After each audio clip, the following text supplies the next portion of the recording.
Hello everybody, it is Ebontis, and in this video I want to go over some tips for Lies of P. Now this is going to be very early game for where I demonstrate just about everything I can find, or screenshots of things just to point it out.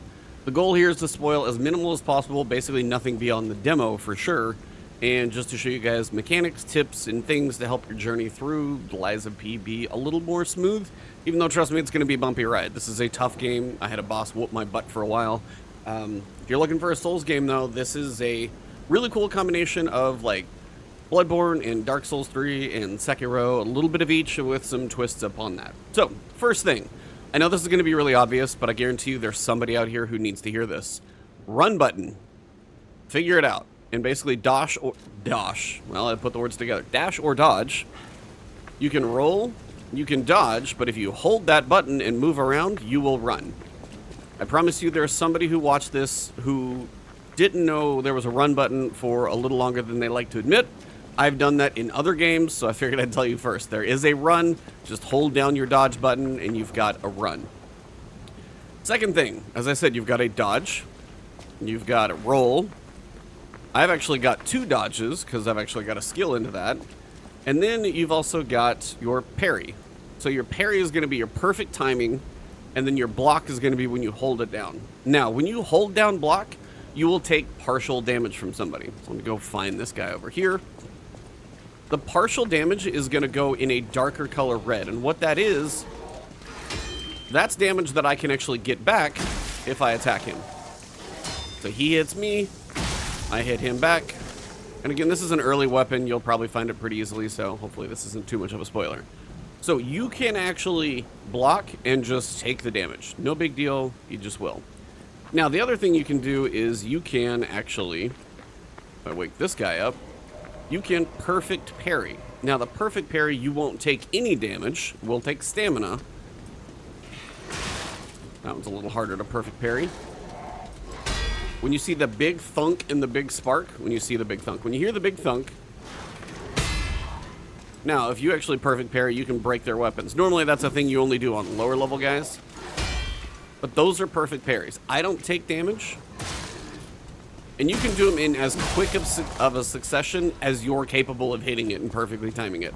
If somebody's going to hit you with like 1, 2, 3, 4, 5, and you can time all of those as perfect parries, then enjoy the skill, because that's going to help you really well, and you're kind of going to break their posture. Now, I'll look for a couple screenshots, but basically if you break their posture by blocking enough or doing big damage to them, and by big damage, it's usually going to be a heavy attack that you charge. It's not just going to be the quick swing. It's going to be whatever you charge up, that big, hold down the right trigger and then let it go. That's going to let you stagger them. You'll see their health bar go white. If you see a white health bar, it only takes you one more to do that, to actually get them to fully stagger, and then you're going to be able to do like a fatal attack. Now, a fatal attack is going to look the same if you're behind an enemy. You can only do it to certain enemies, so let me reset this real quick. So, fatal attack is going to be either when you've staggered an enemy completely, or you're behind them. And you'll notice it does a big attack.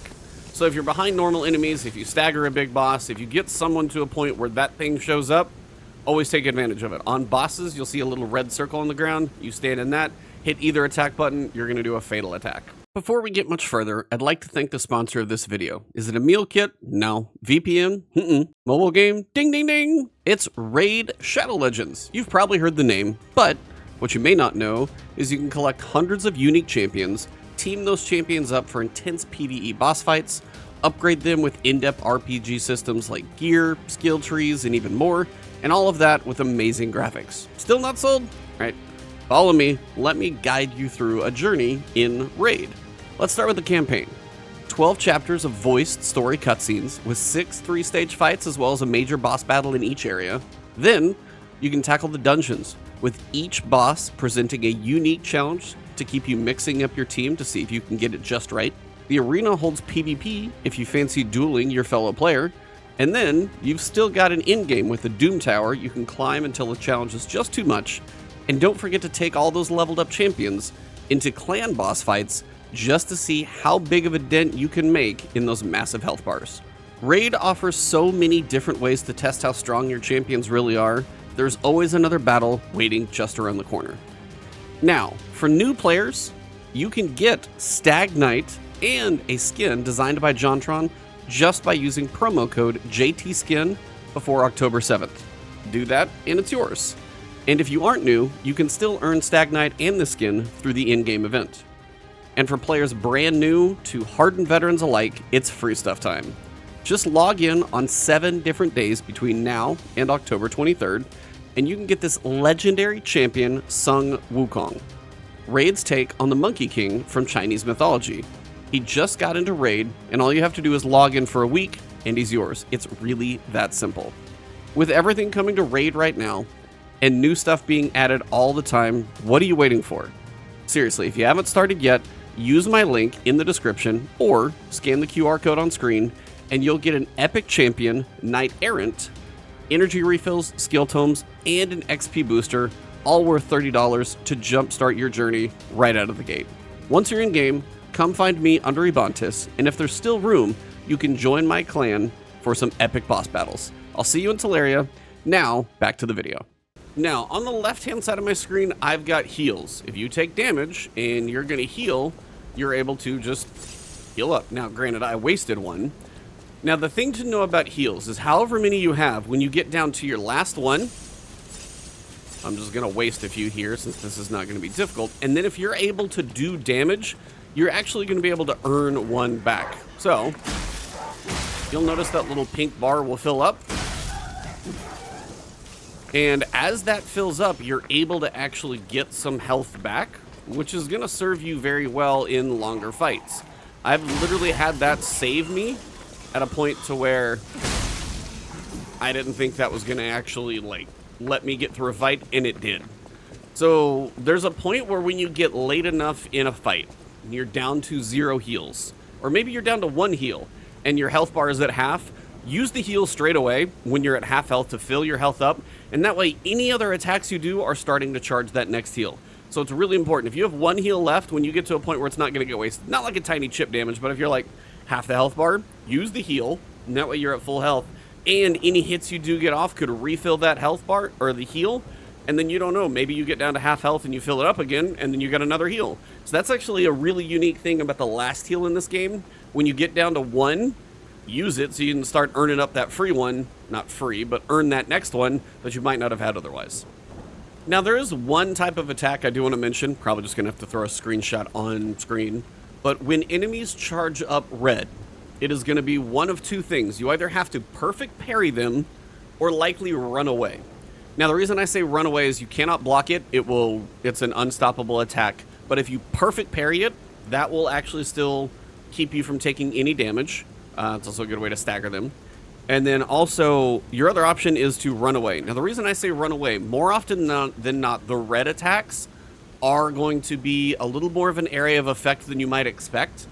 And it's one of those that you're either going to really learn the parry, the perfect parry, because it is going to save you. Sometimes it's hard to run away from those. And if it's just like a big boss, but he just kind of like falls on you or does a really big wind up and slams, but it's like the unstoppable, sometimes it's honestly worth the risk of going for the perfect parry, because if you get it like half the time, running away from some of those, unless you really get that good sprint off, sometimes it just doesn't happen. So trying to block the red unstoppable attacks, it's worth trying, because you may think that you're like, I may get smashed, but honestly, if you try and run away and you don't go far enough and it happens quick, you may get smashed either way. So practice the perfect parry, especially on some of those like unstoppable attacks. It may serve you better than you think. Now, another thing that's going to happen is as I use my weapon, I'm going to use up a little bit of durability. Now, I can tell you I don't think durability adds anything to this game, but this isn't a review, this is a tips video. So you'll see on that right-hand side, the gray bar above my 2 weapon parts. That is slowly going to go down as I use the weapon. So now that little chunk, all I got to do, you do have one on you. So you've got your little like tools that you can use down here on your belt, but you have a grindstone that comes with your arm, and I'll cover the arm in a sec. But the grindstone itself is always there, so even if you're in the middle of a fight, if you can get some distance and he's doing something crazy, stand over here, sharpen up your weapon, and you're good to go. So just pay attention to that. If it gets down into red, you're near breaking your weapon, which you basically have to reset to get it back, so don't let that happen if you can. But the other thing is you'll also be doing more damage when it's fully sharp. There's things that you can spec into for that. Either way, weapon durability and the grinder, just like pay attention to it when you can. Boss fights are usually the only time it's really going to be an issue, but if you just don't like look at it for a while, you might notice it. But if you're going through some fights and you check, just take a second, stop, grind, you know, sharpen it up, and you're good to go. So just one of those things to not forget about. Now, just like most Souls games, you're going to have an amount of souls. This game calls it Ergo in the upper right-hand corner. Don't worry about the gold currency. That's something you'll get to later. But the one on the far top right corner, mine says 691 right now. That is your souls. That is what you use to level up and buy things in this game. Now, I will say there's a nice little tweak they do in this game. Right now it's a white number because it's 691 and my level's pretty high, so it takes a lot for me to level. If that number is ever blue, like the actual 691 numbers are in a blue color, that means you have enough to level up. Now, a quick tip. When you start early on, you're going to use this Stargazer to level up. It's pretty much what you have to do. Then when you get to a point where you get to the hotel, which you'll know when you get there, it's pretty early.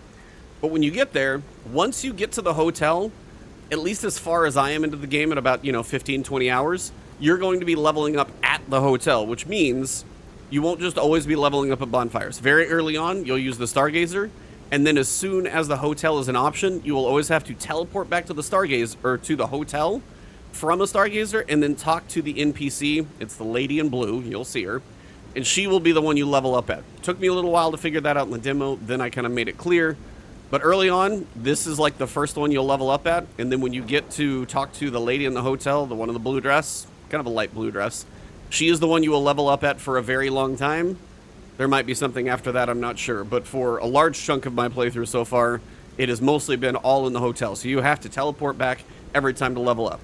Now, you may not be a fan of that, but there are also sometimes icons on that. Now I'm going to show you guys, hopefully this isn't too much of a spoiler, but if you teleport back, see I've got a couple right now. See, Hotel Krat is where I would teleport to. Even if I'm here, second area, if you teleport back to Hotel, that's where you're going to be leveling up most of the time. Now, sometimes, depending on when you go through some of these chapters, there will be like a NPC kind of little baby icon, portrait, whatever you want to call it, sitting next to a place to teleport. Most of the time, it'll show like NPC pictures next to the hotel. Those are like kind of story beats. So after you beat a major boss, you can go back to the hotel, talk to a couple of the characters, see if you've unlocked any new NPCs. Maybe they send you somewhere to do a certain thing. But if you go through any of these and you see the fact that there is a icon of a person sitting next to one of the places that you can, teleport to, go talk to that person. There's probably a reason it's there. Sometimes you picked up a box and it's going to show you take the box to a certain place. So it may not be like my favorite decision of them leveling up always back at the hotel, but the reason is it's their way to take you back there so you can interact with the NPCs more frequently. So pay attention to those icons. If you see like, you're at a Stargazer and you check and you say there's somebody there, go find that person and talk to them. It will likely have something to do. Now, when you die, it's a little different than previous Souls, so I kind of want to show this to you. So when you die, just like in most Souls, if you have any, recoverable souls, you'll see it in the top right-hand corner. You'll see the number in orange is what I can recover. It's right over there because I just died in this little area. Now, what is different in this game is when you take damage, that number will actually go down. So if I bring this guy over here and he attacks me, if I go pick it up right now, it's 742. But if he hits me, now it goes down to 730. Hits me again, 716. But if I hit him and kill him, I get some of that back. So you may take some damage and see the number go down. You may fight back for your souls, but it's one of those things that's a little bit different, that your souls may be a hard journey to get back to, but if you can get there, it might actually be worth doing. Now, if you die again with one of those sitting on the ground, I don't think you can get that one back, but generally, it's a different system, and it is kind of beneficial for you to be aggressive, but also be weary of what you fight trying to get back to it. And sometimes it may be like, that was a heck of a fight I went through. It's not going to be worth getting to. But if you can get back there and, you were able to kill enough enemies to not make the number be too small, then you'll get them back and you're good to go. So just when you die, where you previously died, your souls that were sitting there, they'll be sitting there. And if you can get back there, depending on how much damage you take and enemies you kill, you might get all or most of them back. One other thing about that Ergo thing sitting on the ground real quick is the fact that if you die in a boss room, your Ergo that you had on you will be waiting outside the boss room. So if you get to a point where you're like, hey, I don't want to fight the boss right now, maybe I want to turn around, fight a few more enemies and level up a little bit, you can run to the boss door, grab it, and then fight who you ever want to, level up as much as you want to, but at least it's just not stuck in the boss room. It is actually just outside of it, so you can pick it up before you fight a boss and do what you want with it. So now we're going to kind of talk about consumables and stuff like that. Now, you're going to get Ergo. This is a dim Ergo fragment, and it is worth 100. Nice thing is it tells you in the game. It's not quite being like Souls, where it's like, use this, and you're like, I don't know how many it's going to give you. You can literally choose how many it's going to give you, and it's going to show you you're going to get 200 Ergo by using them. If I use this one, it would be worth 300. So you're going to have these in here of all different varieties. 100, 300, 500, 700, 1,000. I've seen pretty big ones. And then you've got the special ones that are worth 5,000. But these are also going to be exchangeable. When you beat bosses, you'll get these. And you can either get a 5,000 Ergo to help you level up, or most likely what I would recommend doing with all of these rare ones is when you get one, you have a chance to exchange it for gear. It's either a weapon or typically an amulet for me so far, and they have some unique things that they can do. So even though you beat the first boss and you're like, ooh, 5,000 Ergo, unless you're on your like second playthrough and you know that it's not going to be anything that you care about, save it until you get to the vendor and find the NPC that you can exchange these for. And then once you're like, okay, I know I don't want that weapon, I can take the Ergo, but I do want that weapon, I will take the Ergo, that kind of thing. So you'll see these down here. Don't use them. But these, there's no reason to hold on to them. And anytime you're like, I'm almost to a level, like if you're going back to the Stargaze and you're like, I feel like I'm close to a level, check with your vendor, see how much you need, and you've got enough of these consumables that you can use to get to the next level, use them. There's literally no reason to hold on to them. I'm terrible at that in Souls games. There's no reason to keep these things. So use them when you can, get to that next level, and that way, you'll be running around like 15 Ergo instead of 2,500 that might be at risk. Alright, so now let's talk about your gear. You're going to have 4 parts, and as you find different parts, you're going to level up a little bit, and they all kind of do different things. So, first one, you're going to have just like basic weight, and you'll notice, we'll talk about encumbrance in a section, but the weight of these things are going to change your encumbrance level. So you see up at the top, which is 39.6 of 88.4, that's my current weight capacity. Currently I'm at 44%. So then I'm at 46, 49, 53, 56. And then if I go above 60, now I'm slightly heavy. And that is actually going to change my roll. So my roll here is going to be a little bit slower because you'll kind of see a little bit of a snappiness to it. It's not a huge difference between heavy and slightly heavy, I will say that. But if you get to actually heavy, that's when you'll notice. And I can do that usually pretty quick with this ridiculous weapon. Actually, that one's not too heavy. Oh, that's one I crafted. Come on, I gotta have something that's heavy. Oh, I think I took all my heavy stuff off. So if I put all my heavy things on, it's usually not too hard to get there. Still not. So that is one of the things. When you get to your stats that you'll notice, these are all your stats, one of them is capacity. And that's going to basically determine how much of a weight capacity you have. Mine is 88.4 right now, which actually allows me to hold kind of my heaviest stuff that I can equip, which is a good thing.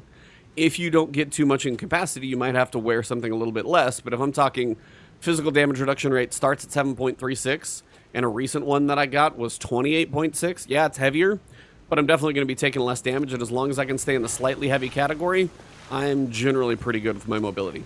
And this is just a ridiculous weapon, so I figured I'd show it to you.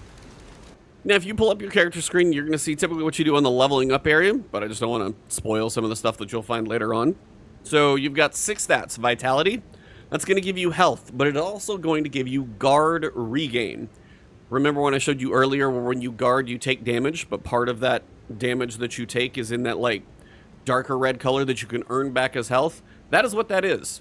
So I've got mine leveled up to a point to where I have 22.6% of my health that I'm able to actually earn back if I get damaged enough. So that is one of those things where vitality does 2 things. Not only gives you health, it actually makes your guarding more effective of something you can earn back. Secondly, you've got vigor. That's going to be your stamina, literally how much stamina bar you can run around, and then also physical defense on the bottom right-hand side. Third one is capacity. That's what I just got done talking about with the weight and encumbrance. It's also going to give you a little bit of Legion amount, which is how much you can use for your Legion arm, which we haven't talked about. I'll still show you, don't worry. And then we've also got all defenses. So on the right-hand side, it'll be physical, fire, electric, and acid. It'll give you a little defense for that. Then you've got motivity, balance, or motivity, technique, and advanced. Now, you'll notice my motivity is quite high. I went into basically a strength build and a physical defense build.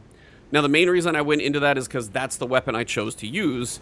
And when you get into weapons, and we'll cover this here in a second, you'll see different weapons have different motivity, technique. It's like a Souls game where depending on what the stat is, like the one that I've got mine actually altered. So my motivity is an A. It's not going to be like an S. I don't know if you can get that high. But again, depending on what stats you go into is going to kind of determine what stats or what weapons you're going to be good with. Like this, if I wanted to use, you know, this handle, for example, which I'll explain what that means, it's got a advance is the stat. So if I know, and this is something you probably worry about more on future playthroughs and very specific builds and all that type of stuff. We'll cover the mixing and matching of weapons. Still haven't got there yet, but paying attention to those stats is important. And that's why for me, this one started as a B and then technique was like a D. When I literally leaned heavier into motivity, that's the only thing that affects this. So that's why you actually will notice my motivity is very high. And then technique and advance. Technique will give you basically a little bit of all defenses. And then also will be for very specific weapons that use technique. Advance is going to boost your Legion attack abilities and then certain weapons as well. But your Legion attacks are not going to be like a huge thing for you. So my small piece of advice, go motivity for your first playthrough. It's going to make your weapon stronger. And you can actually, you know, have probably a pretty good time with that.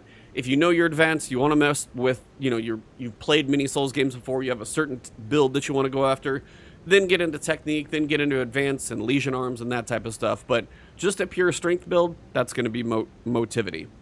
So we covered gear, and you're just going to get different upgrades. Like you're going to start with all the basic stuff. And then as you find pieces, most of them typically are going to be upgrades, but not all of them. So check. Like this one is very much, it weighs a little more as you go through, but it also is going to give me more physical damage reduction. So when I start, it's going to go up, you know, my damage reduction is going to go up by 21, but my weight's also going to go up. So early on, you'll start here. Later on, you'll get to that one. Then you've got defense parts. Now, the defense parts typically are going to go up a little bit. Like this one specifically is way up. But then when I get to this one, that's like the radiation one versus, say, this one, some are going to go up, some are going to go down. This is a newer one I got, so this is definitely like an upgrade across the board. It just weighs more. So early on, you're going to see some that are like, you know, a bit of a give and take. This one's got a little more electric resistance. This one's going to have a little more fire resistance. And this one is going to have, you know, a little more physical resistance. So you'll kind of do a little trade of what you're running into. And then at some point, you're probably just going to find a big upgrade and then you'll move on. In the cartridge category, you're going to see that some of these are, again, similar to like this is the Bedford Break. And this one's going to weigh more, but this one's going to weigh a lot less, but it's going to give me more shock resistance. So maybe I want shock resistance. Maybe I want to avoid the break resistance, which is one of those things that's actually really brutal. All of these, though, they're going to be a little interchangeable. And then when you get to the liner, I've only got 2 right now. There's a couple others you can buy and find. But again, this is a little bit of a trade-off. So I get more strike resistance, damage reduction versus slashing and piercing. And it's all just the type of attacks that you're taking. So you might have to do a little tinkering. When you get far enough in the game, you're going to get gear that is just better. So pay attention when you get new pieces. If it's there, check what the stats are doing. But sometimes it's just straight up an upgrade, so you may as well do it. Now, another thing you're going to get early on is amulets. Take you a little bit. Your first one's probably going to be this guy. Increases your health. I've got one that increases stamina, but you're also going to get some other ones. And then some of the stuff, when I mentioned those like special ergo drops from bosses, some of the stuff you can exchange those for. It's a weapon or it's an amulet. So if you don't love the weapon, check out what the amulet can do and you might get some good ones. This one specifically is like +4 in technique. If that's my playstyle, and this thing's going to be +4 for not much of a difference, and that's going to help my weapon that I choose to use that's like, you know, technique heavy, might be worth going into this one if it does more. There's also ways when you get into skills to change how many amulets you can hold. We'll get to that too. Now there's another thing. This one took me a long time to figure out. Sometimes there's going to be a pink butterfly flying around, and I know that's going to sound really weird, but if you can attack the pink butterfly, do it, because it's going to drop something that's probably beneficial for you. Could be important, could be not that important, but if you see a pink butterfly, I didn't know this for quite a while, and I've missed a few of them, go attack it because that's its goal. I thought it was like guiding me somewhere. Not really doing that. It's just something you need to chase down before it disappears and attack it so you can get whatever it's going to drop. Alright, so the next thing is going to be Legion Arms. Now, this is going to be your left arm, and you can see I've got this kind of attack thing on it. Basically what that's going to do, hold on, let me reset. And this first one is just going to do the scorpion. Get over here. And that's one of the first things that you find. Now, you've got a bunch of different ones that are going to have different effects, and they also have different tiers to them. So early on, this thing will only pull things to me. It will also only pull certain things to you. Later on, you can basically grapple, and you can travel over there. So if you want to cover some ground, that'll let you cover some cool ground. There's electric ones, there's flame ones, and then there's a few others that do some unique things. But when you go to upgrade them, see what all of the upgrades do, because you get one currency that unlocks the different arms, which you'll get to once you get far enough in, and you get another currency that you use to upgrade.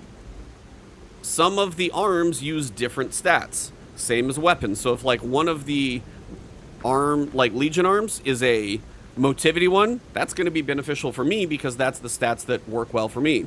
If another one of the arms is like flame, but it's like a advanced stat, that's not going to be doing nearly as much for me. Now, it still may be beneficial in certain situations, but depending on your build and your stats that you go into, it will also determine which of your Legion arms are going to be kind of best for your build and playstyle.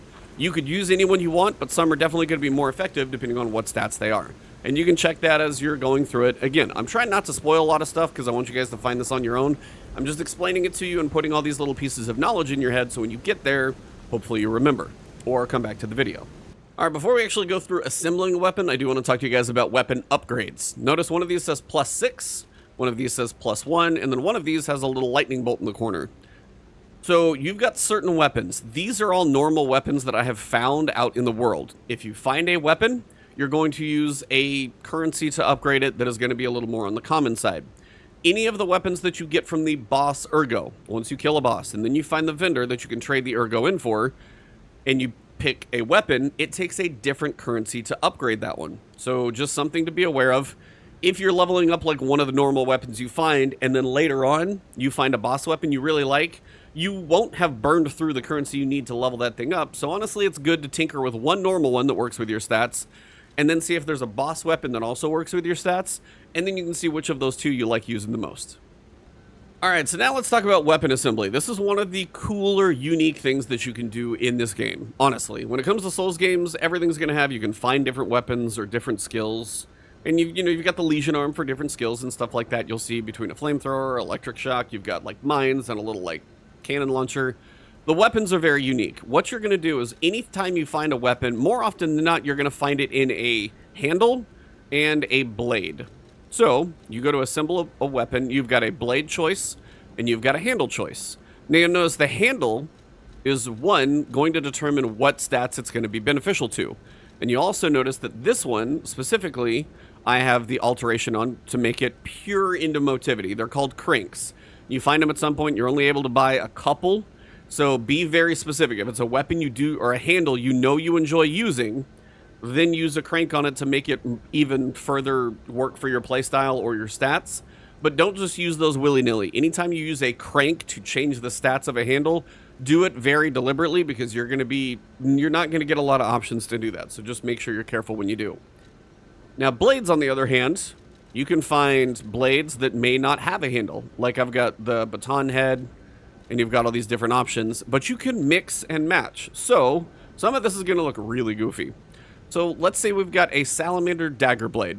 And again, these are all stuff that I've found. I literally have no boss weapons, so hopefully this isn't too spoilery. All right, this is probably the most ridiculous one. I found a big pipe wrench. Now, you'll see the Fable art. It's one thing I haven't discussed. But this Fable art, gather your strength for a strong hit. Hold down the attack button to activate a stronger hit. So I'm going to make that the head. And then you want to do something really ridiculous. We're going to make a booster. Let's do the electric shock coil handle. Or if you want to get really ridiculous, you can do a dagger handle with a giant blade. Now the dagger handle is going to have a Fable art. This is a retreating stab. Stab an enemy in front of you and quickly move backwards. So I can technically stab them with a pipe wrench head. It's not the most usual thing, but technically it will work. Now you'll notice the Fable arts are two different things. So in the bottom of this one, you'll see I've got a Fable art, Patient Smash, and this is Gather Your Strength, and it takes 1 blue bar. Right now, where I am in the skill tree and everything, I have 3 blue bars, and by doing different attacks, you'll charge them up. So I can do this Patient Smash somewhat consistently. But over on the handle, if I use the dagger handle, it's going to take 2. So this one is going to take me 2 full bars to be able to stab and then back away quickly. And then some of these are going to take 3, for example. Like this one here, this blade, slash an enemy in front of you multiple times. This is one I've been using, but it takes all 3 of my Fable Arts bars to be fully charged. And then when I use it, I cash all of them in, and then I go. But just to show you guys what this ridiculous weapon looks like, equip it. And now I have a tiny dagger handle with a giant pipe wrench. So if I run over and attack this guy, it's going to look goofy, but I can do it. But it depends on what Fable Arts you have. And again, I can put this handle.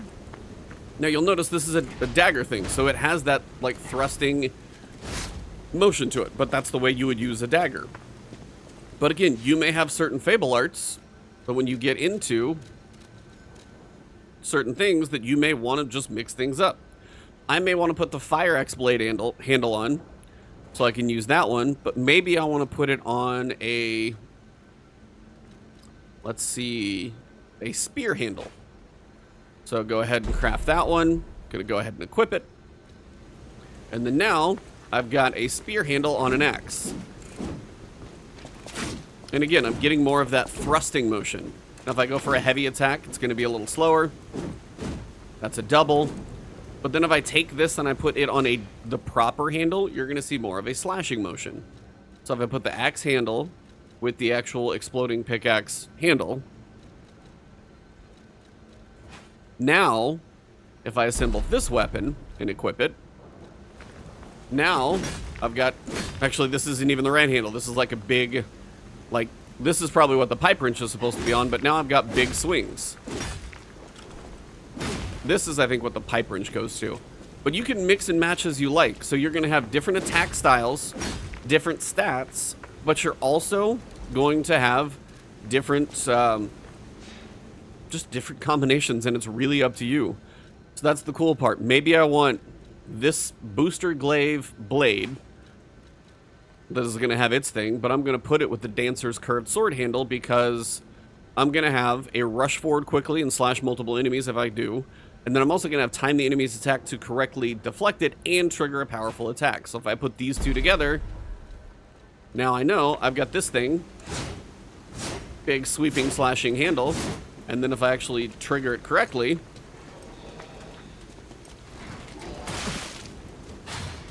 so that's the parry. That's the parry. So that's the Fable Art. Now you'll notice up in the top left-hand corner, I have 2 blue bars left because that's the parry it's trying to use. But until that parry actually goes off, not that big of a deal. But if I can get a parry that works correctly, and then I can turn around and do an attack, that may be a really powerful setup for a certain build. Mine right now, pretty basic, but it works for me. So that is weapon assembly, one of the more unique features. Pay attention to the stats on the handle.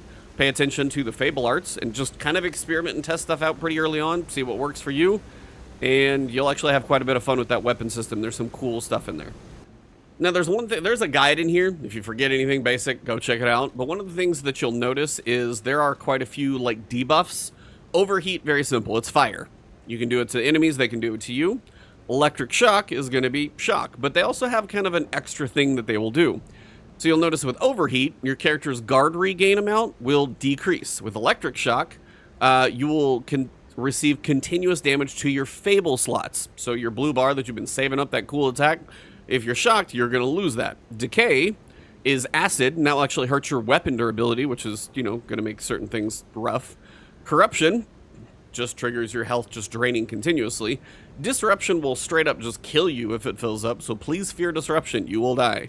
Shock is a really brutal one. Shock, actually no, Break is the brutal one. Shock, basically your character's stamina recovery decreases. So if that gets fully up, your stamina is going to be, you're not going very far. Break sucks. Because when in Break, your character's HP recovery through pulse cells immediately decreases. So anytime Break is on you and then you try and heal, your heal is not useless, but damn near.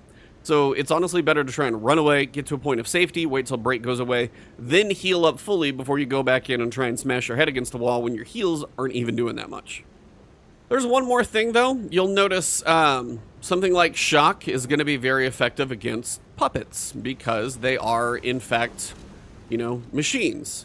There are other enemies, which I'm not going to tell you until you get there, but there are other enemies that you get to where fire might be a good idea. It's about all I'm going to say, but there are certain enemies where certain effects that you can apply could be very, very, very beneficial to use, and it might behoove you to experiment depending on what you face. If something's a bit more organic, fire might work. That's about as spoiler as I'll get. Now, currently I am in Hotel Krat. Now, I'm not going to show you any of the hotel because I don't want to show you any of the figures or NPCs or spoil anything. But when you are in the hotel, there's a point in the story where you are going to be able to access the P organ, which is your skill tree. Now, the one thing I will tell you about the skill tree, pick one skill and focus on it one at a time. You're going to get a currency called quartz. Now, each quartz is going to let you pick two options. Take this, for example. You'll notice if I want to retain guard regain 1, that's just, you know, level 1, retains a certain amount of guard regain when I receive damage. If you actually take full damage and you don't block, your guard regain is gone. So it's actually nice. This would be one, theoretically, that would be good to go after if you know you can get some attacks in and your playstyle kind of leads into that. Everybody's playstyle can be different, and honestly, a lot of the skill tree can really make this game play into your playstyle a bit more. But you'll notice this one is halfway full. I don't have the effect yet. I have the ability to increase the number of amulet equipable slots. But you'll notice I have one in here right now. And what you get to do is you get to pick a minor trait in each one of those slots, but it takes 2 quartz to actually get the slot to be active. And when I started, I put one here, one here, one here, thinking I would get the benefit. My stupid self then figured out later on, you need to fully complete one cell with a top and a bottom, you know, choice of the minor perk, then it's active. So make sure when you're going through phase 1 and then phase 2, and you'll notice it takes 1, 2, and then you unlock the next one. And that will actually also unlock higher level things. So even if you get to phase 3, but you're like, I really would like to have, you know, an extra Fable slot, you can come down here. And the nice thing is those little minor perks that you can get to, you're going to be able to get to like minor perk tier 2 or tier 3, depending on what you've unlocked. But the biggest thing I can tell you without, you know, explaining it all, and I haven't even beat the game yet, but make sure you focus and do 2 quartz in the same node that you want to unlock the main perk, like increase staggerable window. Put, you know, get the minor perk in 1 and 2 before you move on to doing anything else. Like going after the pulse cells, probably a big one because this is 2 extra heals that I can go for. But you have to do 2 full, like, cells here before you unlock this one. So I did it wrong. Please don't make my mistake. Do 1, do 2, do 1, do 2. Then you'll unlock phase 2. And even if you want to go after this one, once phase 2 is unlocked, you can actually put better perks in your little minor selections for each one. So, piece of advice, don't waste your quartz like I did early on. 2 in each one, focus it, and then go on to the next one. But that pretty much wraps up this tip video. If you did enjoy the video, if you learned something from it, please drop a like below. If there's something I, you know, didn't point out that you feel like is a crucial piece of information, put that in the comments. And if you guys want to support the channel, nice way to do that is click the link in the description. Go check out Raid. I've got plenty of hours in it. It's a nice way to pass your time on your phone. And if you are new to the channel, you enjoy my guides, my tips videos, and you just want to support me because you think it's a good video, hit that subscribe button, hit the alert bell, and I hope to see you guys in the next one. Hopefully you learned something, and good luck out there. It's a tough game, but I'm having a lot of fun, so hopefully you do too.